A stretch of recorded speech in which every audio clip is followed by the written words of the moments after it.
हम विश्व की एक ऐसी नदी की यात्रा करने के लिए तैयार है जो विश्व की एकमात्र ऐसी नदी है जिसे आधी मीठी और आधी खारी होने का सौभाग्य प्राप्त है, जिसे राजस्थान के थार के रेगिस्तान में बहने के कारण इसे मरु गंगा भी कहा जाता है, जिसे कालिदास जैसे महाकवि ने उसे अपने साहित्य में स्थान दिया और अंत सलीला के नाम से पुकारा। वो नदी है हमारी जिसे लवणवती, जिसे लवणावती नदी, पश्चिमी राजस्थान में बहने के कारण इसे मरु गंगा। यदि पश्चिमी राजस्थान की मरु गंगा नहर में आ जाए तो इंदिरा गांधी नहर राजस्थान पश्चिमी राजस्थान की मरु गंगा कहलाती है।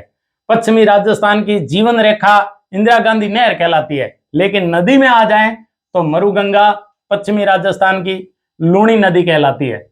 लवणवती, लवणावती, मरु गंगा, इसे हमारे कालिदास जो अभिज्ञान संगुतलम, मालविकाग्निमित्र, रघुवंश महाकाव्य, संस्कृत के महापंडित, उसने इसे कालिदास जी ने अंत सलीला कहा है। महाकवि कालिदास ने इसे अपने साहित्य में अंत सलीला के नाम से दिया है। जालोर क्षेत्र में इसे नेड़ा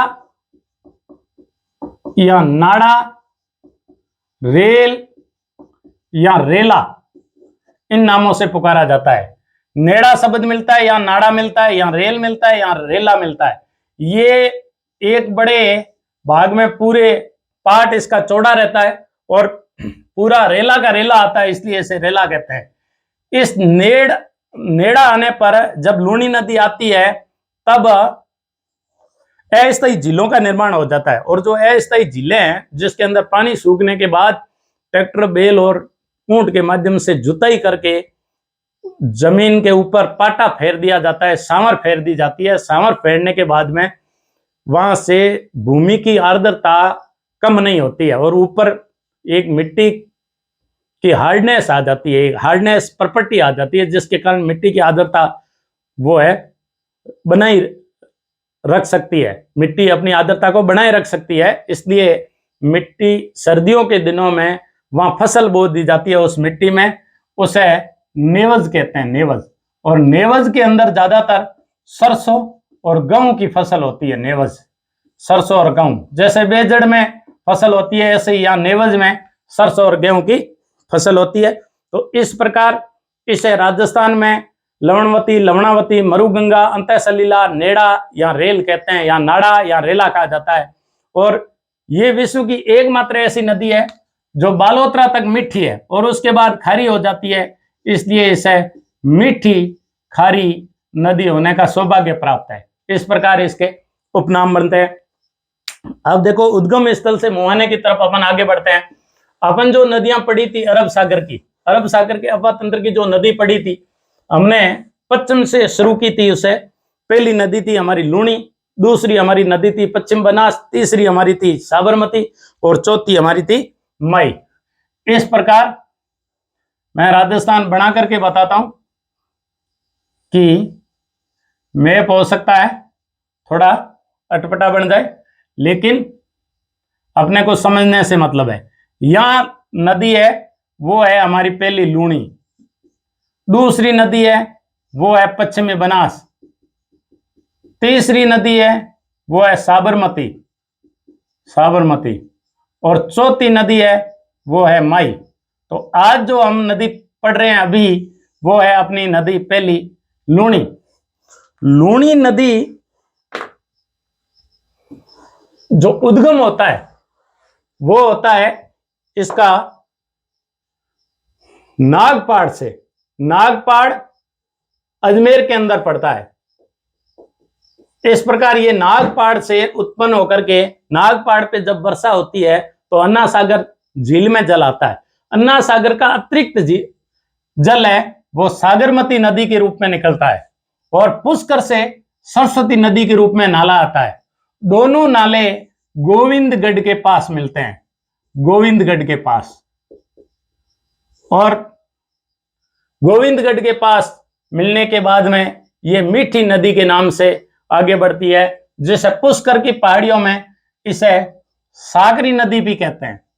पुष्कर की पहाड़ियों में सरस्वती को सागरी नदी भी कहते हैं, सागरी के रूप में ये आगे बढ़ती है।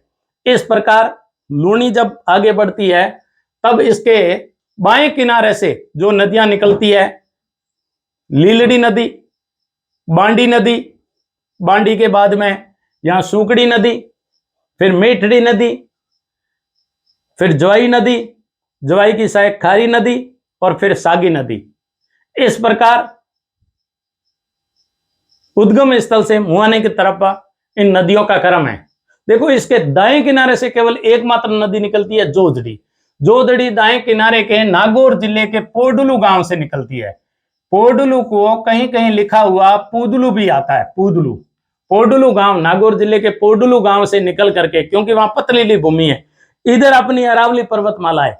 ये सारी नदियां अरावली जितनी भी बाएं किनारे की है, यदि कोई नदी है उस नदी के अपन समानांतर चलते हैं तो ये हमारा दायां हाथ होता है, ये हमारा बायां हाथ होता है। तो अपन नदी के इधर चलेंगे इसके साथ, तो दाएं किनारे से एकमात्र जोजड़ी मिलती है जो अरावली पर्वतमाला से नहीं निकलती है। बाएं किनारे से जितनी नदियां हैं वो अरावली पर्वतमाला से निकलती है। तो क्वेश्चन ये पूछा हुआ है कि जोजड़ी नदी कहां से निकलती है, तो पोडुलू से। कौन सी नदी निम्न में से अरावली पर्वतमाला से नहीं निकलती है लेकिन लूनी की सहायक बनती है, पूछे हुए क्वेश्चन में आया हुआ है जोजड़ी। जोजड़ी खेजड़ली खुर्द गांव के पास में लूनी से मिल जाती है। इस जोजड़ी के किनारे जोधपुर का पिपाड़ सिटी और जोधपुर शहर जोजड़ी नदी के किनारे स्थित है। जोजड़ी नदी राजस्थान की प्रदूषित नदियों में से है। राजस्थान की प्रदूषित नदियों में से लूनी राजस्थान की प्रदूषित नदियों में से है, जोजड़ी राजस्थान की प्रदूषित नदियों में से है और बांडी राजस्थान की प्रदूषित नदियों में से है। तो इस प्रकार हमारे तीन नदियां, लूनी खुद प्रदूषित है, लूनी, दूसरी हमारी जोजड़ी प्रदूषित है और राजस्थान की सबसे प्रदूषित नदी है वो बांडी।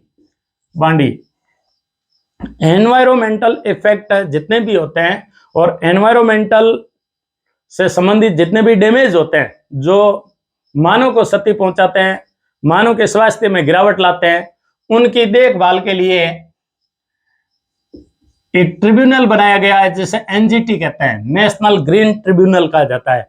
नेशनल ग्रीन ट्रिब्यूनल की स्थापना 18 अक्टूबर 2010 को हुई थी।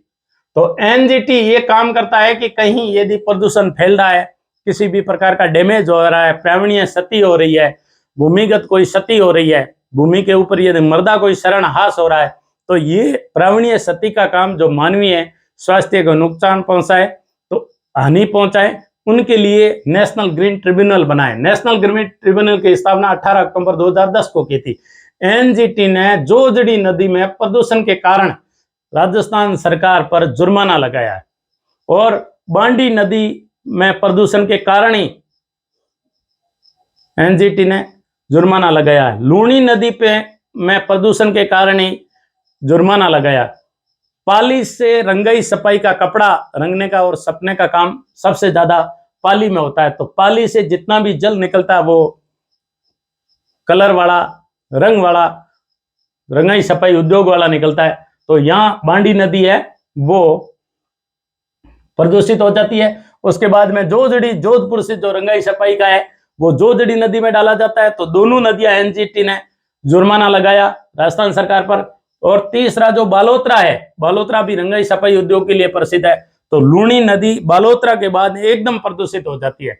इसलिए एनजीटी ने, नेशनल ग्रीन ट्रिब्यूनल है, उसने राजस्थान सरकार पे जुर्माना लगाया कि आप जो नदियां हैं उनको साफ रखिए। और पाली की तो हालत इतनी खराब हो गई है कि रंगाई सफाई के कारण पानी रिस रिस करके पूरा रंगाई सफाई वाला, यदि वहां कोई ट्यूबवेल खोदा जाए तो उसमें जल भी रंगीन आने लग गया है।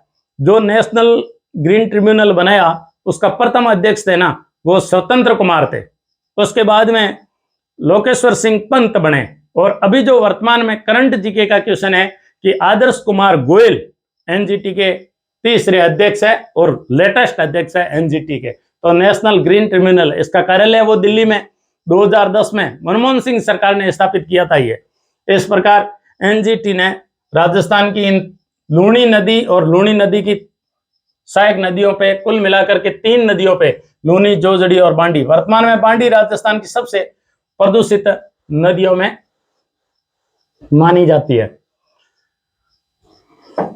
जोजड़ी जो नदी है, इस जोजड़ी नदी को राजस्थान की जैसे जयपुर की नदी है द्रव्यवती, द्रव्यवती फ्रंट बनाया गया है। द्रव्यवती फ्रंट यह है कि जैसे साबरमती नदी है, साबरमती नदी के पेटे को, आगे वाले पेटे को ऊपर करके पीछे वाले पेटे को नीचे करके इसमें जल की मात्रा को रोका गया है, और रोक करके जैसे ये नदी है, इस नदी के दोनों तरफ से गार्डन का निर्माण किया गया। साबरमती नदी जो अहमदाबाद में बहती है, और अहमदाबाद के किनारे इस प्रकार चीन के राष्ट्रपति आए थे शी जिनपिंग, उनको साबरमती नदी के किनारे नरेंद्र मोदी ने आगवानी की थी और झूला झूलते हुए। तो राजस्थान के जयपुर को इसी प्रकार वसुंधरा सरकार ने द्रव्यवती फ्रंट को इस प्रकार साबरमती नदी के तर्ज पर विकसित करने का जो अभियान चलाया, और साबरमती नदी जो अभियान था वो लंदन की विश्व प्रसिद्ध नदी है टेम्स इसी प्रकार एक फ्रंट बना करके उसे पर्यटक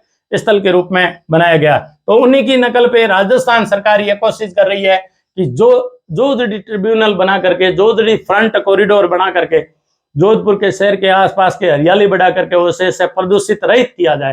तो ये आगामी जोजड़ी है वो साबरमती या द्रव्यवती फ्रंट जो तैयार किया गया है, इस आधार पे अपनी जोजड़ी नदी हो सकती है। देखो, अन्ना सागर झील से जब नाग पहाड़ियों में बरसात होती है और साबरमती नदी के रूप में निकलता है, इससे पहले यदि बांडी नदी पे जो बांध बनाया गया है और बांडी नदी का जल भी अतिरिक्त होने पर अन्ना सागर झील में आता है, और अन्ना सागर झील अन्ना जी ने 1137 में निर्मित की थी, और इसके किनारे 12 दरी का निर्माण करवाया गया और बगीचे का निर्माण शाहजहां ने करवाया, जैसे दौलत बाग कहते हैं, और 12 दरी का निर्माण शाहजहां ने बनवाया था। इस प्रकार साबरमती सरस्वती के रूप में आगे बढ़ती है। लीलड़ी पाली से आकर के इसमें मिलती है और अरावली के पश्चिमी ढालों से निकलती है। उसके बाद में बांडी नदी फुलाद से निकलती है, अरावली की फुलाद की पहाड़ियों से निकल करके बांडी नदी पाली बांडी नदी के किनारे स्थित है। हेमावास बांध जो बांडी नदी पर स्थित है, पाली शहर के पास स्थित है। हेमावास बांध हमेशा सूखे के लिए प्रसिद्ध रहा है। हेमावास बांध वर्तमान में इसका निर्माण, इसकी मिट्टी खोदने का कार्य वर्तमान में जारी है। ये लाखरिया लालसानी गांव के पास आकर के लूनी नदी में मिल जाती है। लूनी नदी पे जो स्थित बांध है ना, बांडी नदी पे हेमावास बांध, फिर जोधपुर के अंदर जो बांध है उस बांध का नाम है जसवंत सागर बांध। जसवंत सागर बांध, जसवंत सागर बांध जोधपुर का सबसे बड़ा बांध है। ये बिलाड़ा के पास स्थित है जसवंत सागर बांध। जसवंत सागर बांध का निर्माण 1889 में शुरू हुआ था और 1899 में जसवंत सिंह जी ने करवाया था, इसलिए इसे जसवंत सागर बांध कहते हैं। ये पिच्याक गांव में स्थित होने के कारण पिच्याक बांध कहलाता है। जोधपुर जिले का सबसे बड़ा बांध है, कई वर्षों से ये खाली पड़ा है, इस प्रकार ये चर्चा में रहता है। इससे पहले जब ये भरा तो ये टूटने के कारण सुर्खियों में रहा था। जसवंत सागर बांध, पिच्याक बांध 1889 और 1899 के बीच बना, महाराजा जसवंत सिंह जी ने बनवाया था। हेमावास बांध आ गया। इसके बाद में इस नदी पर जो बांध है वो ज्वाई बांध है, जो ज्वाई नदी पर स्थित है। ज्वाई बांध ज्वाई नदी पर स्थित है और ये पाली जिले में स्थित है। जैसे ये हमारा राजस्थान है, राजस्थान में यहां जैसे अपना सिरोही स्थित है, यहां जालोर स्थित है, यहां पाली स्थित है। तो पाली के गोरिया गांव से निकलती है ज्वाई नदी, पाली के गोरिया गांव से, गोरिया गांव से निकल करके ये इस प्रकार आगे बढ़ती है और पाली इधर पड़ता है सिरोही। सिरोही और पाली की सीमा बनाती है ज्वाई नदी, और फिर ये जालोर में आगे बढ़ती है। जालोर से होते हुए बाड़मेर में आती है और इस प्रकार लूनी नदी इधर से आती है और बाड़मेर में जाकर के ज्वाई नदी है वो जालोर के जिले की एक तहसील है सायला, जो अभी वर्तमान में किसी कारण से सुर्खियों में रहा, बहुत ही ज्यादा चर्चित रहा वो सायला। सायला में जाकर के जालोर और बाड़मेर की सीमा पर ये जो सायला स्थित है वो जालोर में लूणी नदी में ज्वाई नदी मिल जाती है। ये इस प्रकार सिरोही और पाली की जो सीमा बनाती है, इधर पाली का शहर पड़ता है सुमेरपुर, सुमेरपुर, और इधर जो पाली का सिरोही का शहर पड़ता है सिमगज। इस प्रकार सिमगज और सुमेरपुर दोनों ज्वाई नदी के किनारे स्थित है। पाली के अंदर सुमेरपुर पड़ता है। सुमेरपुर तहसील में ज्वाई बांध का निर्माण महाराजा उमेद सिंह जी ने 1946 में करवाया था। महाराजा उमेद सिंह जी ने करवाया। उस समय जो इंजीनियर टेक्निकल जो काम था, तकनीकी काम था, वो विदेशी इंजीनियर थे एडगर और फर्ग्यूसन। इन्होंने दोनों ने मिलकर के करवाया था। एडगर और फर्ग्यूसन ने मिलकर के महाराजा उमेद सिंह के कहने पर ज्वाई बांध का निर्माण करवाया। ज्वाई बांध के पास में एरिनपुरा पड़ता है, जहां जोधपुर लीजियन जो 1857 की क्रांति में एरिनपुरा संग्राम हुआ, स्वतंत्रता सेनानियों का जो विद्रोह हुआ, एरिनपुरा विद्रोह, जैसे जिन्होंने नारा दिया था मारो फिरंगी चलो दिल्ली, वो इस ज्वाई बांध के पास में एरिनपुरा गांव है। वहां जोधपुर लीजियन पड़ी रहती थी। और महाराजा तख्त सिंह के समय की ये 1857 की बात है। मोती खां शीतल प्रसाद जो सैनिक थे, उन्होंने विद्रोह किया, तो वो ज्वाई नदी है। और उसी ज्वाई नदी पे ज्वाई बांध है। ज्वाई बांध सुमेरपुर तहसील में पड़ता है। 1946 में महाराजा उमेद सिंह ने एडगर और फर्ग्यूसन नामक दो इंजीनियर की सहायता से ज्वाई बांध का निर्माण करवाया था। ज्वाई बांध में जो जल आता है, ज्वाई बांध में जो जल भराव है, वो जल देखो बड़े धैर्य से पढ़ना है, क्योंकि इस नदी के ऊपर खूब सारे डाटा और खूब सारी ज्ञान की बात अपने को मिलेगी। तो इस प्रकार ये जो सिरोही है, यहाँ अपना उदयपुर है, और ये सिरोही और ये जालोर, यहां से सही बांध इस प्रकार सही नदी पे जल सुरंग बना करके यहाँ जो ज्वाई बांध है, यहाँ इस सही से ज्वाई बांध के अंदर जल डाला गया है, जो 6.7 किलोमीटर लंबी जल सुरंग है। और ये राजस्थान की पहली जल सुरंग है, जिसे 1977 के आसपास में जल की व्यवस्था की गई। ये सही है वो साबरमती की सहायक नदी है। माजम, मेसवा, वत्रक, वाकल, हतमती 5 सहायक नदी है, और सट्टी है सही नदी। सही नदी से जल सुरंग करके ज्वाई नदी में जलापूर्ति जो ज्वाई बांध में की जाती है, वो सही जल सुरंग से की जाती है। सही जल सुरंग राजस्थान की पहली जल सुरंग है, जो 6.7 किलोमीटर लंबी थी। अभी तो मानसी, वाकल और देवास द्वितीय परियोजना खूब सारी जल सुरंग हो गई है, लेकिन राजस्थान की पहली जल सुरंग है वो सही जल सुरंग थी, जो 6.7 किलोमीटर लंबी थी। और सही है वो साबरमती की सहायक नदी है। वाकल, वत्रक, माजम, मेसवा और हतमती इसके अलावा सही है। इस प्रकार ज्वाई बांध में जलापूर्ति की जाती है। राजस्थान में जो कंजर्वेशन रिजर्व है, कंजर्वेशन रिजर्व की संख्या है वो राजस्थान में टोटल अब कुल 16 हो गई है। 16 में से 2 कंजर्वेशन रिजर्व है वो ज्वाई बांध को घोषित किए गए हैं, जिसमें लेपर्ड के लिए सुरक्षित है। लेपर्ड के लिए सुरक्षित होने के कारण ज्वाई बांध लेपर्ड कंजर्वेशन फर्स्ट और ज्वाई बांध लेपर्ड कंजर्वेशन सेकंड, 2 कंजर्वेशन क्षेत्र है वो इसी ज्वाई बांध को घोषित किया गया है। जो खारी और सागी नदियों का संगम है, जहां सागी नदी निकलती है जसवंतपुरा में सुंदा माता की पहाड़ियां हैं। सुंदा माता की पहाड़ियां, जहां राजस्थान का प्रथम रोपवे स्थित है। इस सुंदा माता की पहाड़ियों में सुंदा माता कंजर्वेशन रिजर्व जो क्षेत्र है, ये इस प्रकार इस लूणी नदी के अपवा क्षेत्र में तीसरा कंजर्वेशन क्षेत्र है। इसी अपवा क्षेत्र में जो चौथा कंजर्वेशन रिजर्व है, जिसे रणखार कहा जाता है, रणखार कंजर्वेशन रिजर्व। ये जो रणखार कंजर्वेशन रिजर्व है उसमें वन एवं वन्य जीव संरक्षण मंत्री थे जो सांचौर क्षेत्र से निर्वाचित होते हैं, जिनका नाम है श्रीमान सुखराम जी बिश्नोई।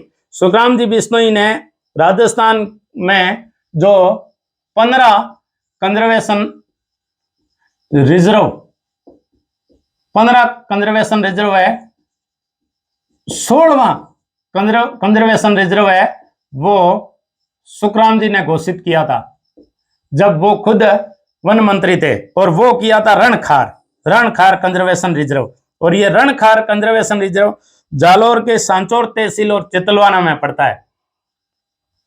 जो हमारी लूणी नदी जब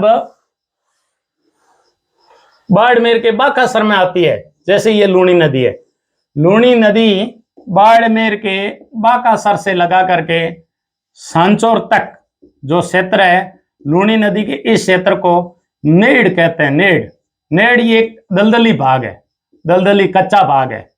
जो ये जो नेड़ क्षेत्र है वो गुजरात के कच्छ के रण का हिस्सा है, और कच्छ के रण का जो हिस्सा है, कच्छ का रण भारत का सबसे बड़ा जंगली गद्धों का अभ्यारण्य है, जंगली गद्धों का अभ्यारण्य है। तो इस प्रकार ये भी एक भारत का कंजर्वेशन रिजर्व में आता है, कच्छ का रण। तो कच्छ के रण का जो उपभाग है उसे राजस्थान में सांचौर क्षेत्र में बाड़मेर के बाकासर से लगा करके जो सांचौर क्षेत्र है, इनके मध्य इसे नेड़ कहते हैं। इस नेड़ क्षेत्र को उस समय के वन मंत्री और पर्यावरण मंत्री, वन एवं पर्यावरण मंत्री श्रीमान सुखराम जी बिश्नोई ने इसको रणखार कंजर्वेशन रिजर्व 16वां रण कंजर्वेशन सेंटर घोषित किया, कंजर्वेशन रिजर्व घोषित किया 16वां रणखार। इस प्रकार राजस्थान का 16वां कंजर्वेशन रिजर्व है, जो कच्छ के रण का उपभाग जो नेड़ क्षेत्र है, दलदली क्षेत्र है,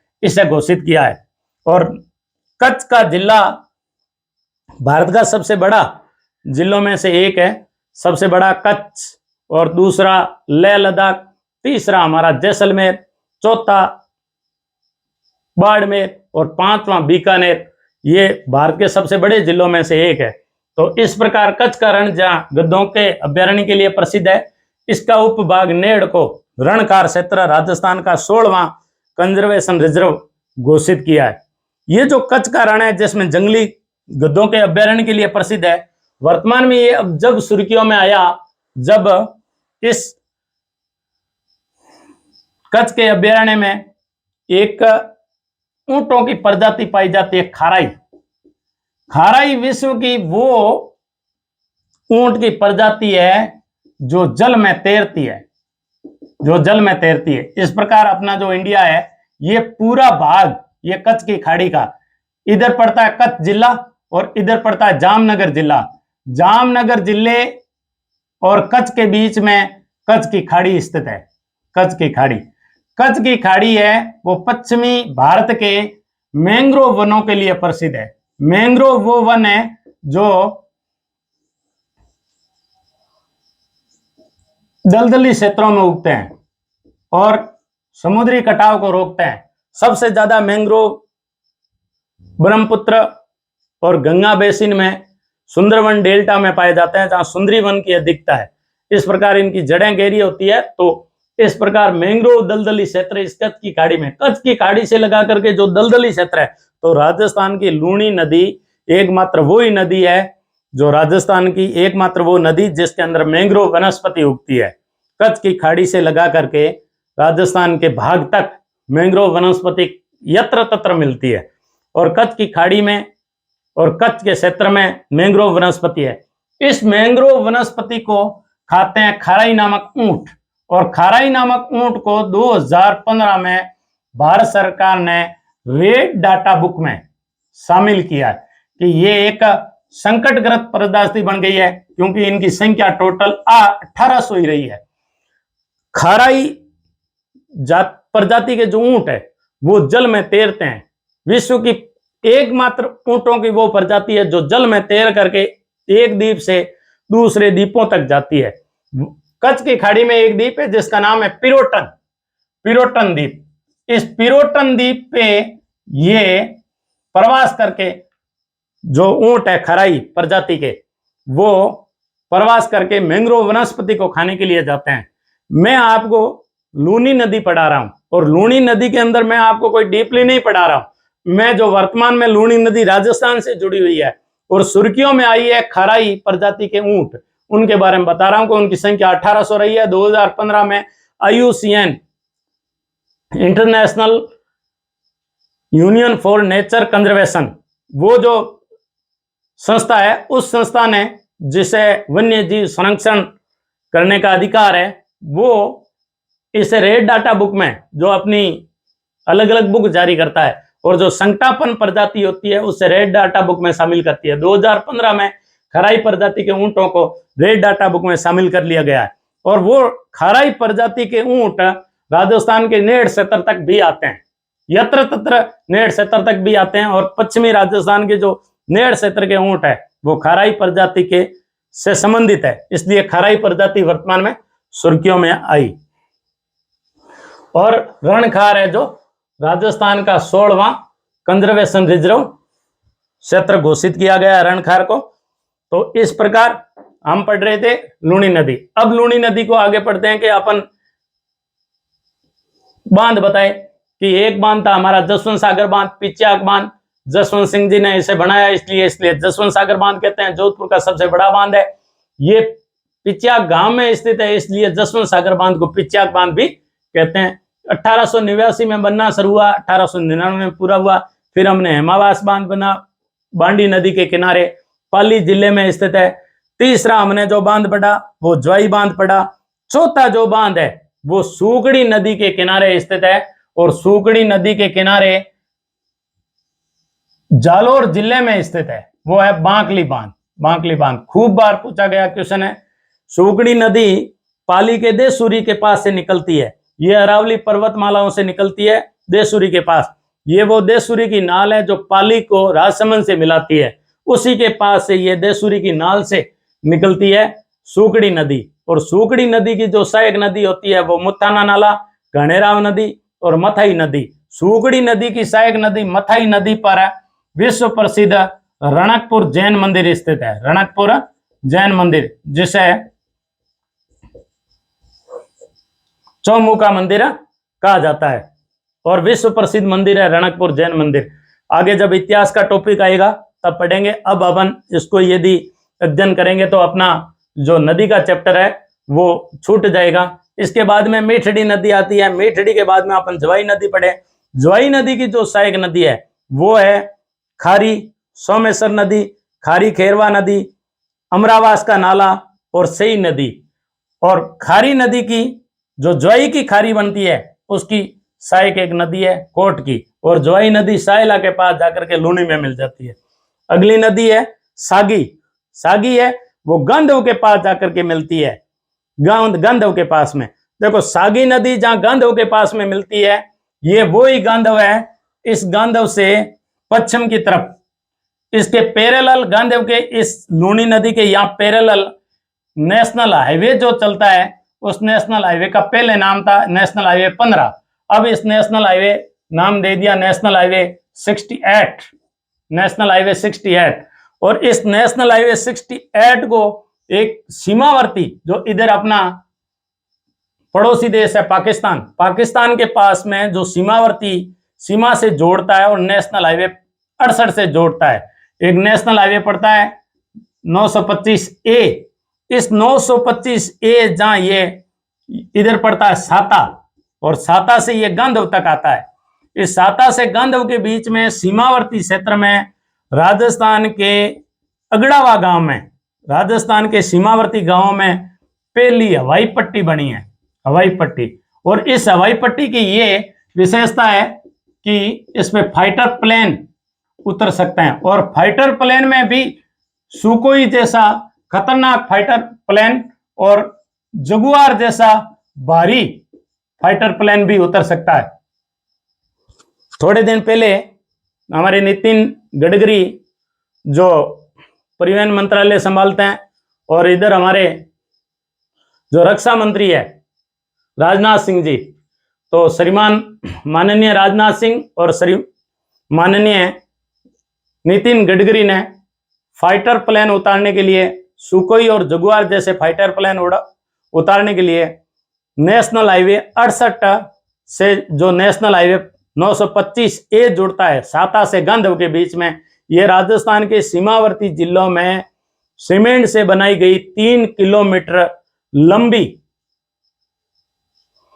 राजस्थान की प्रथम हवाई पट्टी है, जहां सुकोई और जगुआर जैसे विमान भी उतर सकते हैं। इस प्रकार जो खारी नदी जहां गांधव से मिलती है, गांधव के पास में इस लूणी नदी पर बना पुल राजस्थान का चंबल नदी के बाद में बना सबसे लंबा पुल है, जो जालोर और बाड़मेर की सीमा पर बना है गांधव बांध, गांधव पुल।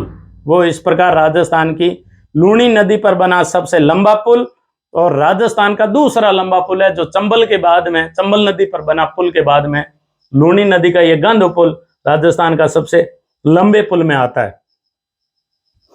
इस प्रकार हम जब इन नदियों को पढ़ते हैं तो खूब सारे ऐसे मैटर होते हैं जो उससे संबंधित होते हैं। जैसे लूणी नदी राजस्थान के इतने क्षेत्र को और इतनी नदियों को लेकर के चलती है, तो इसका अपवा क्षेत्र है वो राजस्थान की नदियों में बनास के बाद सबसे बड़ा अपवा क्षेत्र जहां से ये जल ग्रहण करती है, सबसे बड़ा बनास का है और दूसरे नंबर लूणी का है। लूणी कुल अपवा क्षेत्र का 10.4% अकेले रखता है, लूणी का अपवा क्षेत्र। तीसरा अपवा क्षेत्र चंबल का पड़ता है, तीसरा अपवा क्षेत्र, और चौथा मई का अपवा क्षेत्र है। तो इस प्रकार बनास के बाद में, यानी बनास का जो अपवा क्षेत्र है वो लगभग है 45,833 और लूणी का है लगभग 18,800, कहीं कहीं 50 लिखा है, 18,867 और 45,833। और हमारी जो चंबल का लिखा है वो है लगभग 18,446 और मई का है वो है 16,000 के लगभग, मई का लगभग 16,500 के आसपास। इस प्रकार राजस्थान के अपवा क्षेत्र में सबसे बड़ी है बनास जो 45,833 के आसपास वर्ग किलोमीटर रखता है। लूणी का अपवा क्षेत्र है वो 34,867 और चंबल का अपवा क्षेत्र 18,446 और मई का अपवा क्षेत्र 16,500। इस प्रकार बनास अपवा क्षेत्र में सबसे बड़ी है लूणी, सेकंड नंबर पे है, थर्ड नंबर पे चंबल है और फोर्थ नंबर पे मई है। इस प्रकार का अपवा क्षेत्र है 45,833 बनास का, लूणी का है 34,867, चंबल का है 18,446, मई का है 16,500। यानी कुल अपवा क्षेत्र का लूणी अकेला जो है 10.4% भाग रखती है और पश्चिमी राजस्थान की सबसे लंबी नदियों में से एक है। अब देखो लूणी नदी के किनारे स्थित जो राजस्थान के शहर हैं उनकी बात करते हैं। आपको इतना एक्स्ट्रा और इतना ऐसा कुछ नहीं पढ़ाया है जो आपको यूं डीपली लगे, लेकिन हमें इस लूणी नदी के ऐसे भाग को भी पढ़ना है कि कोई क्वेश्चन अपने एग्जाम में छूट नहीं जाए। इस प्रकार हमारी ये लूणी नदी है। लूणी नदी पे एक स्थान आता है बिलाड़ा। बिलाड़ा लूणी नदी के किनारे स्थित है और ये जोधपुर में स्थित है। बिलाड़ा, बिलाड़ा वही है जो सिरवी जो राजस्थान की जाति है, इस सिरवी जाति के जहां आई माता का मंदिर है, जिसके मंदिर के अंदर केसर टपकती है और नीम के थान के नीचे सिरवी जाति की आई माता आकर के विराजित हुई थी, तो वही बिलाड़ा है। और कुछ वर्षों पहले ये बिलाड़ा है वो एक कांड के लिए भी प्रसिद्ध रहा, जो भंवरी देवी कांड, राजनीतिक रूप से बड़ा भूचाल लाने वाला था, वो बिलाड़ा। इस बिलाड़ा के पास ही जसवंत सागर और पिचा का बांध है। बिलाड़ा के बाद में जो भाग आता है वो आता है समदड़ी। समदड़ी समदड़ी जो राजस्थान का झालावाड़ जिला है, झालावाड़ जिले के रहने वाले थे संत पीपा, और संत पीपा ने पीपा वंश जो चलाया, दर्जियों के जो वंश थे, दर्जियों के गुरु थे, ये नामदेवी सिपा जो थे उनके गुरु थे। और ये तपस्या करते करते जब समदड़ी गए तो समदड़ी के लोगों ने कहा कि आप तो फालतू बात करते हो कि अच्छा, राजस्थान में भक्ति आंदोलन के प्रथम प्रणेता, भक्ति आंदोलन के राजस्थान में प्रारंभ करने वाले प्रथम संत थे संत पीपा।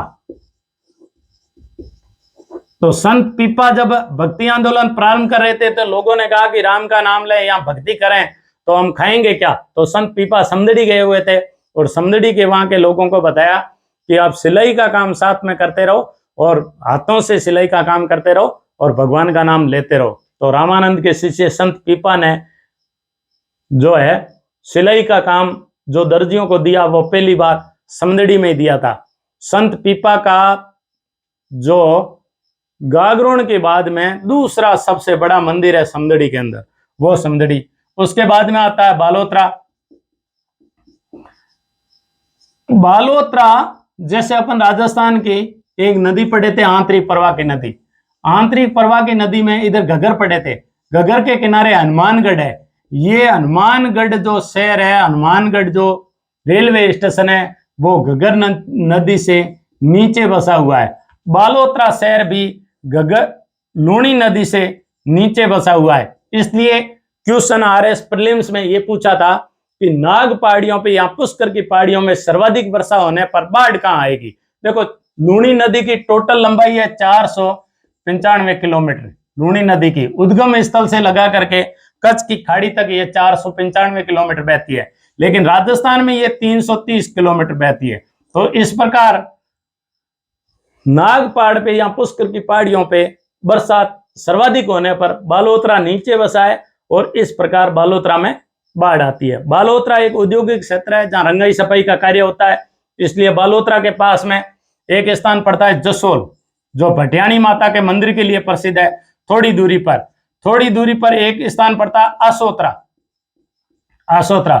आसोतरा वही है जो संत विश्व प्रसिद्ध संत हुए हैं खेतेश्वर महाराज, श्री खेतेश्वर महाराज। और खेतेश्वर महाराज ने यहां राजस्थान का तीसरा ब्रह्मा मंदिर का निर्माण करवाया था। राजस्थान में 3 ब्रह्मा मंदिर है। एक तो पुष्कर अजमेर में जो गोकुल जी पारिक जी ने उस मंदिर का निर्माण करवाया। इस प्रकार पुष्कर झील के किनारे पुष्कर में ब्रह्मा मंदिर है। दूसरा ब्रह्मा मंदिर है वो बांसवाड़ा में सींच में स्थित है, बांसवाड़ा में सींच में। और तीसरा ब्रह्मा मंदिर है वो इस लूणी से थोड़ी दूरी पर बालोतरा के पास में आसोतरा स्थित है, आसोतरा। और ये राजपुरोहितों के आराध्य देव है, आराध्य भगवान है श्री खेतेश्वर महाराज। उन्होंने इस ब्रह्मा मंदिर का निर्माण करवाया था। ऐसा कहा जाता है कि ब्रह्मा मंदिर का जो निर्माण करवाता है और उनका लोकार्पण करते हैं वो दूसरा सूरज नहीं देख पाते हैं, यानी जिस दिन उसका उद्घाटन हो जाता है और मंदिर प्रारंभ हो जाता है उसके बाद में उसके प्राण चले जाते हैं। तो हमारे तीसरे मंदिर के रूप में ब्रह्मा मंदिर का निर्माण संत श्री खेतेश्वर महाराज ने, जो राजपुरोहितों के आराध्य देव है, बड़े चमत्कारिक देवता थे। ऐसा कहा जाता है कि एक बार कोई रेल की यात्रा कर रहे थे संत खेतेश्वर महाराज और टीटी ने इन्हें धक्का दे करके नीचे उतार दिया। तो ये जाकर के कहीं टीले पे बैठ गए और गाड़ी चली नहीं। ऐसा कहा जाता है कि टीटी ने बार बार हाथ जोड़े और कहा कि बाबा गाड़ी चलाओ, लेकिन बाबा टच से मस नहीं हुए। जब उन्होंने जाकर के क्षमा मांगी और दंडवत प्रणाम किया तब जाकर के गाड़ी चली। मारवाड़ के गानों के अंदर पश्चिमी राजस्थान में खेतेश्वर महाराज की महिमा के रूप में गाए जाते हैं कि अरे इंजन लगाए दादो या 4 गाड़ गो हाल नहीं, अरे टीटी जोड़े हाथ बाबा गाड़ गो हाल नहीं, इस प्रकार के जो गाने हैं खेतेश्वर महाराज के महिमा के रूप में गाए जाते हैं। इतने चमत्कारिक महापुरुष थे संत श्री खेतेश्वर महाराज। तो पुष्कर, सींच माता और आसोत्रा के बाद में तीसरा मंदिर है, ब्रह्मा मंदिर है, वो हमारे इसी बालोत्रा के पास में आसोत्रा है। जसोल माता भटियाणी माता के लिए प्रसिद्ध है। और हमारे विदेश मंत्री थे जसवंत सिंह जी, उनका ये मूल गांव है। और उनके बेटे हैं मानवेंद्र सिंह जी, वो भी जसोल के हैं। इनके पास में एक पड़ता है नाकोड़ा, नाकोड़ा तीर्थ, जो जैन मंदिरों के लिए प्रसिद्ध है। इसके बाद में हम जब बिलाड़ा, समदड़ी, बालोत्रा, बालोत्रा के बाद आगे आते हैं तो एक बाड़मेर के अंदर स्थान पड़ता है तिलवाड़ा। तिलवाड़ा, तिलवाड़ा लूणी नदी के किनारे स्थित है। और राव जोधा के वंशज हुए हैं मल्लीनाथ। उन मल्लीनाथ की याद में जो त्याग, बलिदान और समर्पण के लिए जाने जाते हैं और युद्ध भूमि में रक्षार्थ, मारवाड़ की जनता के रक्षार्थ काम आ गए थे, उन मल्लीनाथ की याद में तिलवाड़ा का पशु मेला राजस्थान का सबसे पुराना पशु मेला है। तिलवाड़ा पशु मेला, तिलवाड़ा पशु मेला राजस्थान का सबसे प्राचीन पशु मेला है। और इसके अंदर जो अपन पढ़े थे कि थार पार कर गाय की बिक्री होती है, जैसे ये अपना राजस्थान है। इस राजस्थान में अपन जब बावलपुर, बावल नगर, रहीमियार खान जिले पढ़े थे, घोटकी, सुकूर, उसमें एक जिला है पाकिस्तान का थार पार कर। वहां थार पार कर जिले की नस्ल है, गाय की गो नस्ल है। और ये सबसे ज्यादा इसी तिलवाड़े स्थान पर जो मेला, मल्लीनाथ का पशु मेला भरता है, इसी के अंदर बिक्री होती है। इसमें एक घोड़े की बिक्री होती है, जैसे मालानी अश्व कहते हैं। मालानी अश्व का सर्वाधिक, जैसे अपन इंडिया है, इंडिया के अंदर यहाँ जैसे अरब का भाग है, अरब से अरबी घोड़ा आता था। और अरबी घोड़ा काठियावाड़ घोड़ा का भाग है। अरबी घोड़ा अरबी से काठियावाड़, काठियावाड़ से मालानी, उसका सिर बड़ा होता है। तो राजस्थान का सबसे सर्वश्रेष्ठ अश्व होता है मालानी, और मालानी भी बिकता है। यहाँ घुड़दौड़, पशु दौड़, बेल दौड़, ऊंट दौड़ इनके लिए प्रसिद्ध है। ऐसा कहा जाता है कि मालानी के पास में जो तिलवाड़ा, मालानी आगे पड़ता है गुड़ा मालानी, गुड़ा मालानी के पास में आलमजी का धोरा है। आलमजी का धोरा, आलमजी का धोरा घोड़ों का तीर्थ स्थल कहलाता है, घोड़ों का तीर्थ स्थल कहलाता है। तो इस प्रकार ये गुड़ा मालानी से लगा करके जो तिलवाड़ा तक का क्षेत्र है, ये घोड़ों का तीर्थ स्थल है। एक धोरा पड़ता है जिसे आलमजी का धोरा कहते हैं। जब घोड़ा बीमार हो जाता है तो उस आलमजी के धोरे के फेरी लगाई जाती है। और जो मल्लीनाथ पशु माला है, उसमें मालानी घोड़े की घुड़दौड़ होती है, जो बड़ी इतिहास प्रसिद्ध है। पहले युद्ध के अंदर जब योद्धा उतरते थे तो वो ढोल नगाड़ों के साथ में जोश बढ़ाने के लिए उड़ते थे। और इस प्रकार युद्ध भूमि में अपना सब कुछ न्योछावर करके आ जाते थे। इसी प्रकार मालानी जो अश्व है, उसकी जब घुड़दौड़ होती है तो उस घोड़दौड़ के लिए जब ढोल नगाड़े बजते हैं और साथ में जो गानों की बौछार होती है, और इस प्रकार अश्वार के लिए जो गाना, जो उस अश्वारोही होता है उसके लिए जो गाना गाया जाता है, अश्वारोही और घोड़े को दुगुना जोश आता है और कहते हैं कि घोड़ा दौड़ता है। और इस क्षेत्र में घुड़दौड़ में आए हुए घोड़े की दौड़ के लिए लाखों रुपए में इनाम दिया जाता है और उस घोड़े की वैल्यू है वो बढ़ जाती है। और इस प्रकार ढोल नगाड़ों के साथ में जो गाना बजता है उसमें ऐसा कहा जाता है, छोटा सा मैं आपको एक पंक्ति गा करके बताता हूं।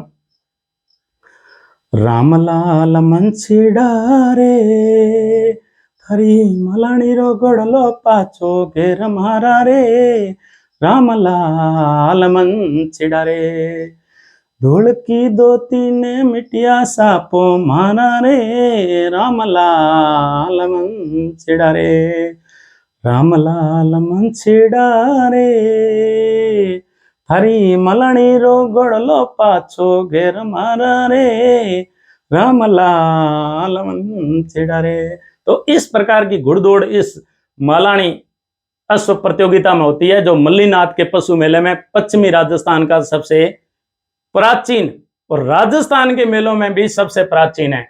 और तिलवाड़ा स्थान पर है। तिलवाड़ा पाषाण कालीन एक सभ्यता स्थल भी रहा है। पाषाण कालीन एक जब हम सभ्यता पढ़ेंगे तब इसको तिलवाड़ा पाषाण कालीन वहां किस प्रकार के छोटे छोटे क्षेत्र पाए गए। इस क्षेत्र में कच्ची घानी के क्षेत्र भी पाए गए हैं जो 8वीं से लगा के 13वीं शताब्दी तक कच्चे तिलन के जो कच्ची घानी होती है बेलों के माध्यम से जो घानी के अवशेष भी यहां पाए गए हैं। इस प्रकार तिलवाड़ा पड़ता है।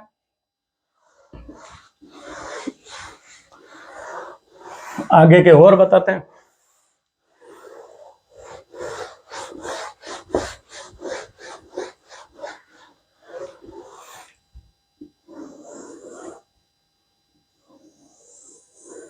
इस प्रकार आपने पढ़ा इसके किनारे स्थित बिलाड़ा, बिलाड़ा बिलाड़ा के बाद में आपने पढ़ा समदड़ी, समदड़ी के बाद में आपने पढ़ा बालोतरा, बालोतरा, बालोतरा के बाद में पढ़ा आपने तिलवाड़ा, तिलवाड़ा, और तिलवाड़ा के बाद में यहां पड़ता है गुड़ा मालानी, गुड़ा मालानी। इनके बीच में एक स्थान पड़ता है सिंदरी, सिंदरी, सिंदरी और गुड़ा मालानी के बीच में जैसे हम राजस्थान जो ही पढ़ते हैं तो राजस्थान की 4 पेट्रोलियम पट्टी है, 4 पेट्रोलियम बेसिन पाई जाती है। एक बेसिन है वो बाड़मेर सांचौर बेसिन है। बाड़मेर सांचौर बेसिन में भारत के वर्तमान सर्वाधिक तेल भंडार जो सबसे धनवान तेल भंडार पाए गए हैं वो बाड़मेर सांचौर बेसिन में पाए गए हैं। और बाड़मेर सांचौर बेसिन में गुड़ा मालानी और सिंदरी बायतू का जो क्षेत्र है वहां पाए गए हैं। और वो राजस्थान का सबसे पहला तेल का कुआं MBA मंगला भाग्यम ऐश्वर्या जो तेल का कुआं खोदा गया वो इसी क्षेत्र में सिंदरी और गुड़ा मालानी के पास में जो बायतू का क्षेत्र है उसमें खोदा गया और खोजा गया। तो इस प्रकार ये हमारा तेल संपन्न क्षेत्र कहलाता है। इसके बाद में अपन पढ़े थे कि आसोतरा, धुंधाड़ा, गांधव, गांधव। अब देखो कहीं कहीं ये बताया सांचौर इस क्षेत्र के है, सांचौर नहीं है, सांचौर से अलग एक चितलवाना तहसील बन गई है।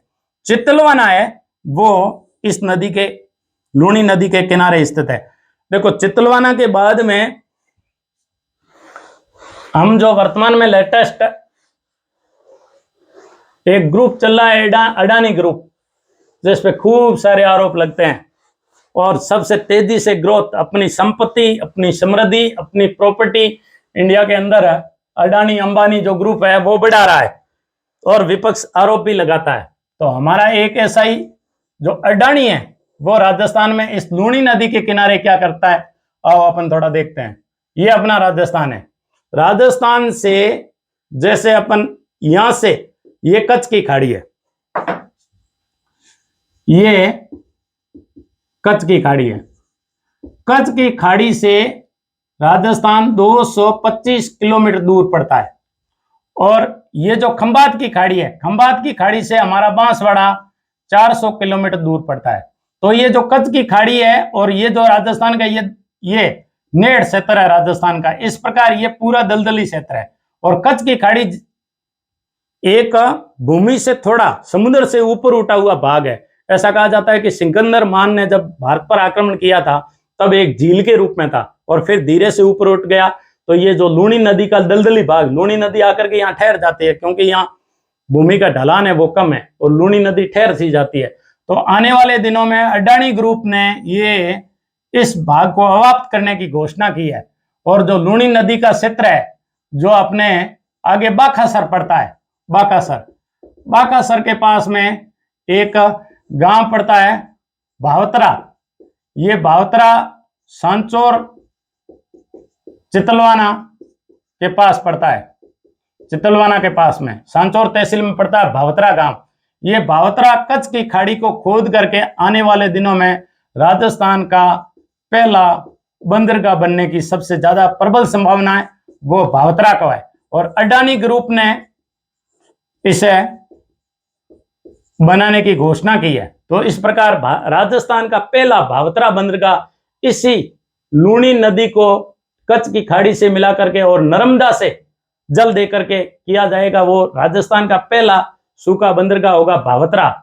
कच्छ की खाड़ी से भावत्रा तक जा जाएंगे और जाएंगे। जब जल की मात्रा कम हो जाएगी तो नर्मदा नहर का जो अतिरिक्त जल आता है वो इस प्रकार कच्छ की खाड़ी की तरफ डाला जाएगा और लूनी नदी का अतिरिक्त बांध बना करके जल है वो इस प्रकार नहर में छोड़ा जाएगा। तो इस खुदाई करके नहर द्वारा बाकासर के पास में भावत्रा राजस्थान का पहला बंदरगाह होगा जो सांचौर क्षेत्र में बनाया जाएगा। देखो राजस्थान की एक ऐसी नदी भी है लूनी, जैसे ये अपना राजस्थान है ये, और यहां से नर्मदा नहर आती है। नर्मदा नहर इस प्रकार चलती है। तो नर्मदा नहर को ये जैसे लूनी नदी है वो 2 बार काटती है, नर्मदा नहर को 2 बार काटती है। और ये नर्मदा नहर लूनी नदी के नीचे से निकाली गई है। लूनी नदी के नीचे से निकाली गई है। नर्मदा नहर एक तो जालोर में सिंचाई करवाती है और एक बाड़मेर के गांव में सिंचाई होती है। इस प्रकार ये 2 बार काटती है और नहर के दोनों बार ही नीचे से ली गई है। इस प्रकार हमारी सागरी नदी, मरुगंगा नदी, अंतसलीला नदी, रेला, नाड़ा, खारी, मीठी आदि नामों से जानी जाने वाली, जिसके किनारे विश्व का सबसे प्राचीन पशु मेलों में से एक और राजस्थान के सबसे प्राचीनतम पशु मेलों में से एक मलिनाथ पशु मेला लगता है। विश्व की पहली ऐसी नदी जिसे मीठी खारी नदी के नाम से जाना जाता है। इस प्रकार हमारी लूनी नदी के जो क्वेश्चन पूछे गए हैं उस क्वेश्चन की संक्षिप्त बात करते हैं, क्योंकि अपना जो है टाइम अधिक हो गया है। इस प्रकार संक्षिप्त जब बात करते हैं तो लूनी नदी पे खूब सारे क्वेश्चन पूछे गए हैं कि लूनी नदी का उद्गम कहाँ है, नागपाड़। अभी मैंने बताया कि बालोतरा में बाढ़ आती है, तब निम्न में से यदि नागपाड़ पे बरसात होती है तो बाढ़ कहाँ आएगी, बालोतरा में, क्योंकि बालोतरा इसके नीचे है। पोडलू से कौन सी नदी उद्गम होती है, जोजड़ी नदी का पूछा गया क्वेश्चन है। जोजड़ी नदी कहाँ आकर के लूनी में मिलती है, खेजड़ली पूछा गया क्वेश्चन है। पिपाड़ सिटी कौन सी नदी के किनारे स्थित है, पूछा गया क्वेश्चन है। कौन सी नदी में जोधपुर सबसे ज्यादा प्रदूषित करता है, इसलिए एनजीटी ने, नेशनल ग्रीन ट्रिब्यूनल ने जुर्माना लगाया, पूछा क्वेश्चन है। अच्छा, बांडी नदी राजस्थान की सबसे प्रदूषित नदी है, पूछा गया क्वेश्चन है। एनजीटी ने निम्न में से कौन सी 3 नदियों पर जुर्माना लगाया, जोजड़ी नदी, बांडी नदी और लूनी नदी, पूछा गया क्वेश्चन है। अच्छा, रेला किसको कहा जाता है, पूछा गया क्वेश्चन है। नाड़ा किसको कहा गया, पूछा गया क्वेश्चन है। सागरी नदी कहां से निकलती है, पूछा गया क्वेश्चन है। सरस्वती और सागरमती के रूप में कौन सी नदी निकलती है, पूछा गया क्वेश्चन है। सरस्वती और सागरमती कहां मिलती है, गोविंदगढ़ में, पूछा गया क्वेश्चन है। गोविंदगढ़ में, पूछा गया क्वेश्चन है। तिलवाड़ा कौन सी नदी के किनारे है, पूछा गया क्वेश्चन है। तिलवाड़ा पाषाणकालीन सभ्यता कौन सी नदी के किनारे है, पूछा गया क्वेश्चन है। मलिनाथ पशु मेला कौन सी नदी के किनारे लगता है, पूछा गया क्वेश्चन है। कौन सी नदी को लवणाद्री कहते हैं, पूछा गया क्वेश्चन है। खारी मिट्टी किसे कहते हैं, पूछा गया क्वेश्चन है। नेड़ क्षेत्र क्या, आरएस मैन में टिप्पणी के रूप में पूछा था, टिप्पणी करें, नेड़ है बाकासर से सांचौर के बीच के लूनी के दलदली भाग को, जहां लूनी आकर के ठहर सी जाती है और दलदली भाग बन जाता है, जिसे रण के रूप में पुकारा जाता है, उस भाग को नेड़ कहते हैं। ये पूछा गया क्वेश्चन है। अच्छा, उस समय करंट क्वेश्चन में पूछा था कि भावत्रा है राजस्थान का प्रथम बंदरगाह के रूप में लिया जाता है। अभी थोड़े दिन पहले जब गांधव से 925A नेशनल हाईवे जो जोड़ा गया, ये 68 से जुड़ता है। तो इस प्रकार अगड़ावा वर्तमान में सुर्खियों में रहा, करंट जीके में पूछा गया क्वेश्चन है। अगड़ावा के अंदर पश्चिमी राजस्थान में पाकिस्तान की सीमा से लगती हुई पहला ऐसा भाग है जहां एक हवाई पट्टी का निर्माण हो रहा है, पूछा गया क्वेश्चन है। तो आदि आदि आदि आदि आदि क्वेश्चन जो पूछे गए क्वेश्चन है वो है। और मैंने खाराई एक ऊंट का नाम लिया जो विश्व का पहला ऐसा ऊंट है जो जल से डरता नहीं है, जल में तैरता है। रेगिस्तान में रहने वाला, रेगिस्तान का जहाज कहने वाला, और वाकई कच्छ की खाड़ी में तैरता है। और कच्छ की खाड़ी में जब तैरता है तो पिरोटन द्वीप पे ये मैंग्रोव खाने के लिए जाता है। कुल संख्या 1800 बची है। 2015 में इसे IUCN international union for conservation nature ने इसे रेड डाटा बुक में शामिल कर लिया। इस प्रकार लूणी नदी 495 किलोमीटर है। पूछा गया कि उसने राजस्थान में कितनी बहती है? 330 बहती है। पूछा गया कि उसने मरुगंगा है, लूणी नदी को कहते हैं। पूछा गया क्वेश्चन है। इस प्रकार लूणी नदी के पूछे गए क्वेश्चन है।